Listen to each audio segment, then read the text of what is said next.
दोस्तों, इस दुनिया का एक ऐसा देश भी है जो दिखने में तो बहुत छोटा सा है, लेकिन इसकी ताकत इतनी है कि वो बड़े बड़े दुश्मनों को धराशायी कर देता है। वो इतना मजबूत है कि कोई उसका एक बाल भी बांका नहीं कर सकता है। और तो और जहां ये देश बसा है वहां उसके चारों तरफ दुश्मन ही दुश्मन है, लेकिन फिर भी ये सारे दुश्मन मिलकर उसका कुछ नहीं बिगाड़ सकते। उसकी ताकत का खौफ इतना है कि जहां भी वो नजर डालता है दुश्मन छिपता ही नजर आता है। हम बात कर रहे हैं इजराइल की। जियोग्राफिक पर्सपेक्टिव से ये इतना छोटा है कि अमेरिका के कैलिफोर्निया में 20 इजराइल आ सकते हैं, यानी कि इजराइल देश का पूरा एरिया भारत के राज्य हरियाणा या मणिपुर से भी कम है। इसकी लेंथ तकरीबन 420 किलोमीटर और वाइडेस्ट पॉइंट पर लगभग 115 किलोमीटर है। देश की सीमा नॉर्थ में लेबनान, नॉर्थ ईस्ट में सीरिया, ईस्ट में जॉर्डन, साउथ वेस्ट में इजिप्ट और वेस्ट में भूमध्य सागर से लगती है। इतना छोटा होने के बावजूद भी टेक्नोलॉजी और स्टार्टअप्स में इसने पूरी दुनिया को पीछे छोड़ दिया है। छोटी आबादी के बावजूद इजराइल ने अपने आप को इतना मजबूत कर लिया है कि यह हर चुनौती का सामना कर सकता है। यह एक तरह से सुपर पावर है। इतना ही नहीं, इजराइल की एक नीति है, अगर आपने इसके एक नागरिक को मारा तो बदले में 10 लोगों को मारेगा। इस नीति से साफ हो जाता है कि इजराइल कितना खतरनाक होगा। आज के इस वीडियो में हम इस छोटे से देश इजराइल के बारे में जानते हैं कि कैसे ये इतना ताकतवर बना, क्यों इसके चारों तरफ दुश्मन है। दोस्तों, इजराइल की ताकत के बारे में जानने से पहले उसके इतिहास के बारे में थोड़ा जान लेते हैं, क्योंकि इसका उदय भी काफी विवादों से भरा हुआ रहा है। इतिहास के मुताबिक पहले विश्व युद्ध के पहले फिलिस्तीन ऑटोमन साम्राज्य का एक जिला हुआ करता था, लेकिन ब्रिटिशर्स ने यहां पर हमला बोल दिया और इसे अपने कब्जे में ले लिया था। इस युद्ध के बाद मिडिल ईस्ट की पूरी तस्वीर बदल गई थी, क्योंकि अब लोगों में राष्ट्रवाद की एक भावना पनपने लगी। यहाँ के लोगों ने दुनिया के दूसरे देशों की तरह ही अपने अलग देश की मांग करना शुरू कर दिया। फिलिस्तीन में भी कुछ ऐसा ही देखने को मिला। इस इलाके में अरबी रहते थे और लंबे समय से यहूदी ऐतिहासिक आधार पर इस इलाके पर अपना दावा करते थे और यहाँ रहना चाहते थे। वहीं यहूदियों का कहना था कि इस इलाके से उनका हजारों सालों से ऐतिहासिक और धार्मिक संबंध रहा है। 20वीं शताब्दी की शुरुआत में दुनिया भर से हजारों यहूदी इजराइल के बनने से पहले यहां आने लगे थे। यह ऐसा समय था जब यहूदियों को यूरोप और रूस में यातनाएं सहनी पड़ रही थी। नाजियों ने जब 40 के दशक में यहूदियों पर अत्याचार किया तो उनका बड़े पैमाने पर जर्मनी से इस इलाके में पलायन हुआ। ये हालत देखते हुए दूसरे विश्व युद्ध के बाद ब्रिटेन ने फैसला किया कि फिलिस्तीनी इलाके पर संयुक्त राष्ट्र निर्णय करे कि उनका क्या करना है। इस पर संयुक्त राष्ट्र ने फिलिस्तीन को 2 देशों में बांटने का सुझाव दिया। साल 1947 में संयुक्त राष्ट्र ने एक प्रस्ताव 181 पारित किया। इस प्रस्ताव के तहत ब्रिटिश राज वाले इस इलाके को 2 भागों में बांट दिया गया, जिसमें एक अरब इलाका और दूसरा यहूदियों का इलाका माना गया। और 14 मई 1948 को दुनिया की नजर में पहली बार इजराइल देश का जन्म हुआ। इसी दिन हर साल इजराइल अपना राष्ट्रीय दिवस मनाता है और जश्न मनाता है, लेकिन अरबियों को संयुक्त राष्ट्र का यह प्रस्ताव मंजूर नहीं था। इसी दिन इतिहास की पहली अरब इजरायली लड़ाई भी शुरू हो गई थी। ये लड़ाई करीब 1 साल तक चली और 1949 में खत्म हुई, जिसमें इजराइल की जीत हुई थी। अंत में सिर्फ इतना ही हुआ कि करीब 7.5 लाख फिलिस्तीनी लोगों को अपना इलाका छोड़ना पड़ा और अंत में ब्रिटिश राज वाला यह पूरा हिस्सा 3 भागों में बंट गया, जिसे इजराइल, वेस्ट बैंक और गाजा पट्टी का नाम दिया गया। इजराइल के उदय के साथ ही फिलिस्तीन समेत आसपास के मुस्लिम देशों मिस्र, जॉर्डन, सीरिया, ईरान और सऊदी अरब ने इजराइल का विरोध किया। उसके बाद फिलिस्तीन और इन मुस्लिम देशों के साथ इजराइल ने कई छोटे बड़े युद्ध किए, जिसमें साल 1948, 1956, 1967, 1973, 1982, 2008, 2014, 2021 का युद्ध शामिल है। साल 1967 में इजराइल ने अरब देशों के साथ 6 दिन का युद्ध लड़ा, जिसमें उसने इलाके के पूरे भौगोलिक नक्शे को ही बदल कर रख दिया और इस जंग में इजराइल को जीत मिली। उसने मिस्र से सिनाई प्रायद्वीप, गाजा पट्टी, जॉर्डन से वेस्ट बैंक, पूर्वी यरूशलेम और सीरिया से गोलान हाइट्स छीन लिया। 6 दिन चला यह युद्ध संयुक्त राष्ट्र के हस्तक्षेप और संघर्ष विराम समझौते के बाद खत्म तो हुआ, लेकिन तब तक बहुत कुछ बदल चुका था। दोस्तों, इजराइल पूर्वी भूमध्य सागर के आखिरी छोर पर स्थित है। जब यह आजाद हुआ तो इनके पास किसी भी तरह की संपत्ति या संपदा नहीं थी, लेकिन यहूदियों ने कड़ी मेहनत से इस देश को बदल कर रख दिया और धीरे धीरे हर क्षेत्र में खुद को बेहतर बनाया, जिसकी आज मिसाल पूरी दुनिया में दी जाती है। फिर चाहे बात कृषि की हो या फिर साइंस रिसर्च की या फिर सैन्य क्षमता की, इजराइल ने हर किसी को जबरदस्त तरीके से प्रभावित किया।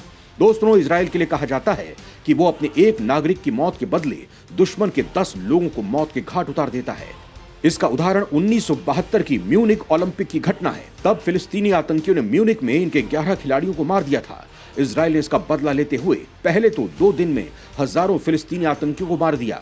इसके बाद पूरी दुनिया में अगले 16 साल तक एक एक कर उन सभी लोगों को ढूंढ ढूंढ कर मारा जो इन खिलाड़ियों की हत्या में शामिल थे। ये सब कुछ उसी खुफिया एजेंसी मोसाद की वजह से संभव हो पाया।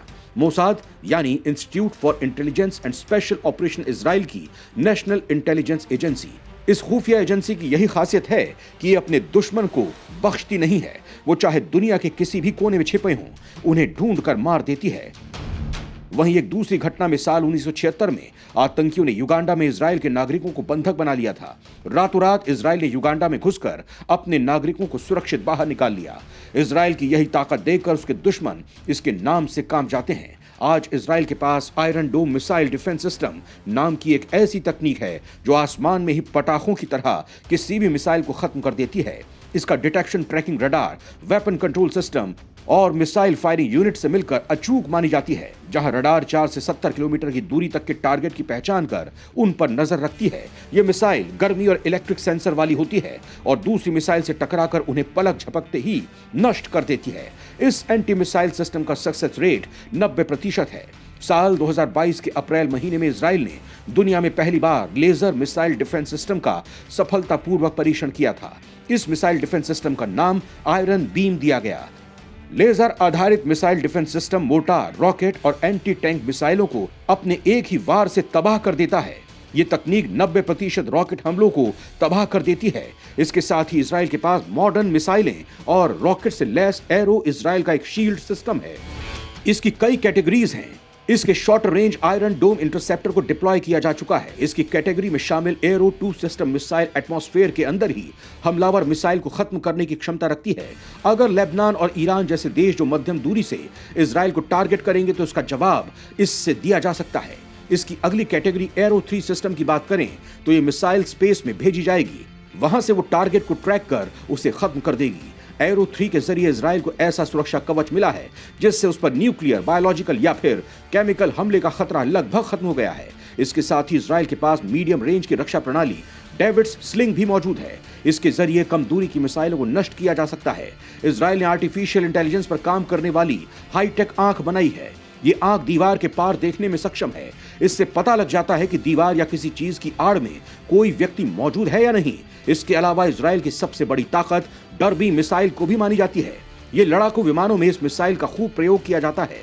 हवा से हवा में मार करने वाली सबसे बेहतरीन मिसाइलों में से ये एक है। दोस्तों, इसकी ताकत का एक कारण यह भी है कि यहाँ के हर नागरिक को सेना में सेवा देना जरूरी है। चाहे महिला हो या पुरुष, उसे सेना में सेवा देनी ही होती है। इजराइल के तकरीबन सारे ही नेता और प्रधानमंत्री सेना में काम करके ही सत्ता में आए। यही कारण है कि इजरायली सेना दुनिया की चौथी बड़ी सेनाओं में से एक है। इजराइल के पास अपने खुद के विकसित किए हुए टैंक, सैन्य सिस्टम, मिसाइल्स और लड़ाकू विमान शामिल हैं, जिनकी मांग दुनिया भर में है। यहाँ तक कि भारत भी उससे बड़े स्तर पर सैन्य साजो सामान खरीदता है। इजराइल ने भी 70 के दशक में ही परमाणु हथियार विकसित कर लिए थे। तकनीक की क्षमता में अब उसका लोहा पूरी दुनिया मानती है। इजराइल ने अपने लोगों की सुरक्षा के लिए पूरे देश में जगह जगह पर बंकर बनाए हुए हैं। ऑफिस, घर, मॉल, प्लेग्राउंड, होटल, हर जगह ये बंकर बने हुए हैं। दुश्मन जब भी इस देश पर हमला करता है तो सायरन बजना शुरू हो जाते हैं और नागरिक अलर्ट होकर इन बंकरों में चले जाते हैं। इजराइल अपनी इसी तरह की प्लानिंग की वजह से इतने जियोपॉलिटिकल अनस्टेबल एनवायरनमेंट में इतना स्टेबल है और अपने लोगों की जान बचा पाता है। दोस्तों, साल 1989 में इजराइल ने अंतरिक्ष में पहला जासूसी उपग्रह छोड़ा। इसके साथ ही वो 8 देशों के खास समूह में शामिल हो गया, जिनके पास स्वतंत्र रूप से उपग्रह प्रक्षेपण की क्षमता है। कहा जाता है कि दुनिया भर में इजराइल के जासूसी उपग्रह का कोई जवाब नहीं है। इजराइल दुनिया में उन 9 देशों में शामिल है जिसके पास अपना सैटेलाइट सिस्टम है, जिसके इस्तेमाल से वो ड्रोन चलाता है। इजराइल अपना सैटेलाइट सिस्टम किसी के साथ साझा नहीं करता। इसके साथ ही सीमा सुरक्षित करने के लिए इजराइल ने अपने बॉर्डर पर ऐसी मजबूत दीवार खड़ी कर दी है जिसकी पूरी दुनिया में चर्चा होती है। ये दीवार इतनी मजबूत है कि दुश्मन भी इसे भेद नहीं सकता। इजराइल का दावा है कि इस दीवार के बनने के बाद से आतंकवादी वारदातों में कमी आई है। इजराइल को यह दीवार 5 दुश्मन देशों मिस्र, जॉर्डन, सीरिया, लेबनान और फलस्तीन से सुरक्षित रखती है। वहीं दूसरे सेक्टर्स की बात करें तो मेडिकल सेक्टर में वो जो उपकरण बनाता है वो भी बेजोड़ है। पूरी दुनिया में इजराइल हांगकांग और दक्षिण कोरिया की अर्थव्यवस्था को ऐसा शून्य महंगाई दर और बेरोजगारी में भारी कमी के आधार पर कहा जाता है। दोस्तों, तो कैसी लगी आपको इजराइल की तकनीक? भारत भी अगर इजराइल की तरह अपने यहाँ की तकनीक और सुरक्षा को विकसित कर ले तो उसके दुश्मन देश चीन और पाकिस्तान उसकी तरफ आंख उठाकर देख भी नहीं सकते। इस बारे में आपका क्या कहना है, हमें कमेंट करके जरूर बताएं।